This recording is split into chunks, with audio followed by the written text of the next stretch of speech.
Download the AllStar app. Make your picks for UFC fights, challenge your friends, level up and win prizes. Link in description. Get it now.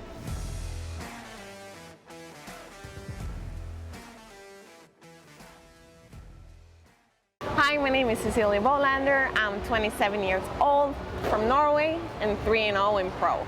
I started my journey doing judo when I was 8 years old, and I ended my career when I was 24, and I decided I had like a year off, I guess, trying to figure out my next step. I knew that I wanted to pursue something in sports, and martial arts were like definitely the way that I was going. I tried out jiu-jitsu, Brazilian jiu-jitsu. I competed in worlds and Europeans, and yeah, it just didn't trigger me. And I sparred one time MMA, and I was like, I'm sold. Like my blood was bleeding, and like, yeah, it definitely. And then I did make the decision of going into MMA the week before the first lockdown. So bad timing, good decision. So I had to wait a long time until I could start, and then yeah, now I'm 27 and been like, I guess I'm 2.5 years into competing. Yeah.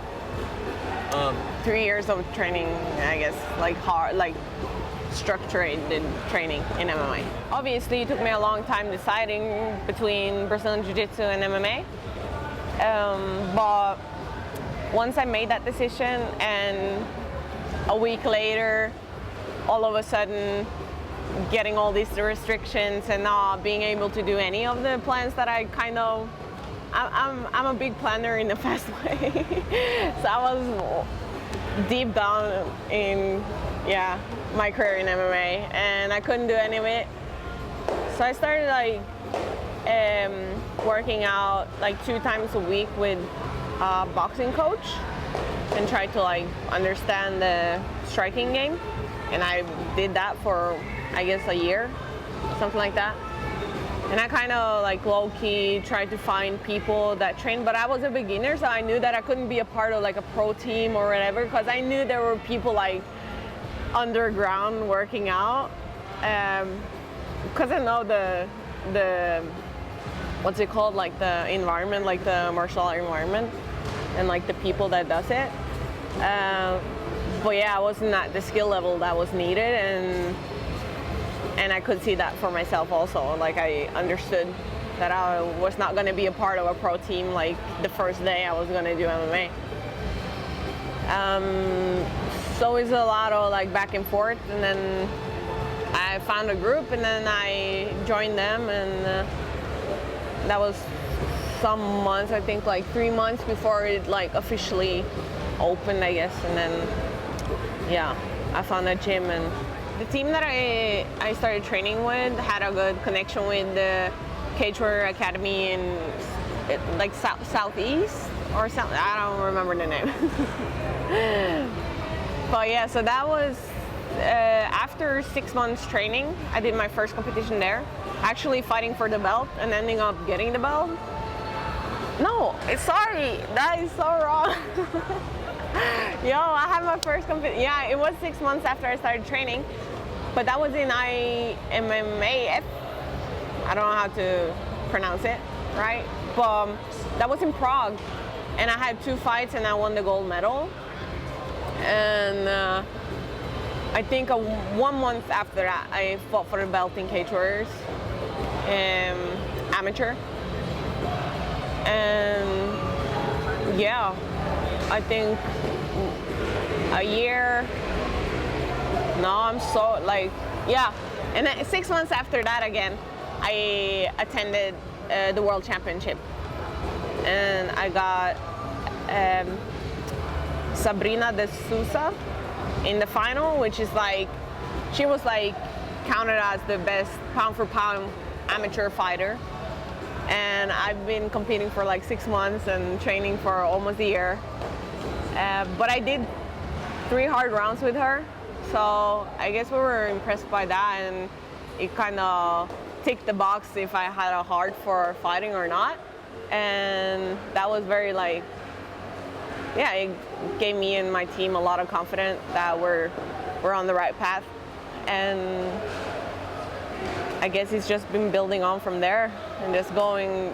My career has been very like, I feel very grateful because it's been, I know there's a lot of girls that struggles with getting fights and stuff like this, but I guess I've been lucky in a way, I don't know, because it's been a clean table ever since I started basically. And yeah, I'm just very grateful for that. Well, so I did attend Worlds and I got second place, obviously. And then my next fight in IMMAF was the European Championships. And then I guess that was I knew that I had some people in the brackets that I knew that was up and coming, and that always gets me excited. I don't know, it gets me way more excited fighting up and comers in MMA than it did in Judo. And I ended up going to the finals, winning the finals, and after that I felt like, okay, we're done. We're like, we need to go pro. There's nothing more to like, I think I had like 9 fights or something in amateur in like 1.5 years. And yeah, I just felt like the skill level that we needed for me to go pro was there. And the confidence and like the regime and like the team was there, like everything was in place for us to go pro, and so we did. Now my first pro fight was like definitely like what do you say, like it wasn't exciting, it wasn't like anything that I would probably imagine it to be. Like my first amateur fight was like, we went hard out, like we went hard out, like when it comes to like we had a lot of like press on it, and me and my manager wanted to like make it a loud statement in a way, because I thought that was fun. And we kind of in Norway we made it out that I was going to be the new like Ronda Rousey, like the first time I stepped in, and we didn't know what was going to go down once I stepped into the cage. But yeah, there were a lot of like exciting things happening the first time I was stepping into an MMA cage. And once I got to go into pro, yes, it's exciting, but it felt more like, it's like, okay, like finally, like we're here, we're done with the first fight, like let the fun begin, kind of. And yeah, it wasn't like, yeah, it wasn't the best camp, it wasn't the best of anything, my first pro fight, so I guess just feeling a little bit off. But I know that I can count on my body. It's very like automatic in a way once I step in, if I need it to be. And it was, and I did the same thing as I did a million times before in amateur, like throwing them down and taking their arm. So yeah, it wasn't anything new. But ever since the first pro fight, it's been more excited, I guess. Well, I mean, it was kind of like we wanted that pressure from the very beginning. Once we didn't know, like, we didn't know my style in MMA, we didn't know how it was gonna go down, but we were like super lucky. We didn't even think about like comparing me to Ronda Rousey and then actually putting up the fights afterwards and actually doing exactly the same as she does, like the hip throw and the arm bars. Like I did exactly that for like 2 rounds and then took home the gold. And I did that like 8 out of 9 I have first round finishes in my amateur career with the same exact thing. So my whole amateur career were like very Ronda Rousey. But I felt like that was the most like exciting part, and I knew that I like, okay, I'm definitely on the right track because I can put all these like things out there but not feel pressured by it. Because we did this article with like one of Norway's biggest newspapers, and was just like flashing Ronda Rousey. And I forgot. So I opened my Instagram and I was like, why are people following me? Because I didn't understand that. And I wasn't competing in like at a big tournament or anything. Yeah, so I forgot about that article actually. I just remember it once I was done. And it's been that way ever since. Like I really don't have a problem having any pressure. Like I would say it's more of the opposite. The more pressure, the better, because it makes it more exciting for me, and I love that. Like I love it. I mean, there's a lot of different athletes though, in all of sports. But I think I knew that I was comfortable, like always gonna be comfortable with like cameras and interviews and people filming me or whatever. Like I just forget because I'm usually like so, I wouldn't say naive or like, but I'm in my own world kind of, and I don't really care that much about what's going on. Like I think it's just fun. It's a lot of fun. And I know that having cameras around and having people being interested in you is just a part of like making your name and making a career out of it. And I think it serves me good, and I think it serves a lot of other people good, because it is a way of, I guess, motivating other people and like showing your journey and inspiring other people. I don't know why I think that's so important, but I do. Like I like it a lot. Not that I'm like, my whole purpose of my life is to inspire people, but I think it's a good thing to have in mind, and I think, yeah, I think we just need to be inspired by each other. Well, my pro career so far, I am pleased, but I'm very optimistic. So I was like, my goal was to be in the UFC by April, but I'm having my 4-0 fight March 16th. So I'm pretty, like, I kind of see that not happening. So I'm some months behind, but I didn't get a broken thumb that I didn't plan on. so I guess we're blaming it on that. But yeah, so far very good. I'm very pleased with like how the fights have been going, and like how they've turned out. And especially like the last time when I was being able to like put out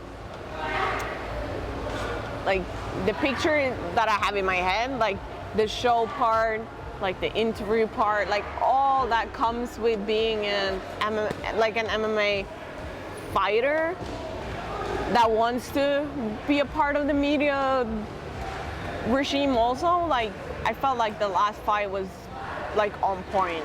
It showed me, like, it showed people how I'm thinking about how I want to put up my career, and I do want to be a fighter that gets people excited, and I want to fight for me, but I also want to fight for the people that are watching.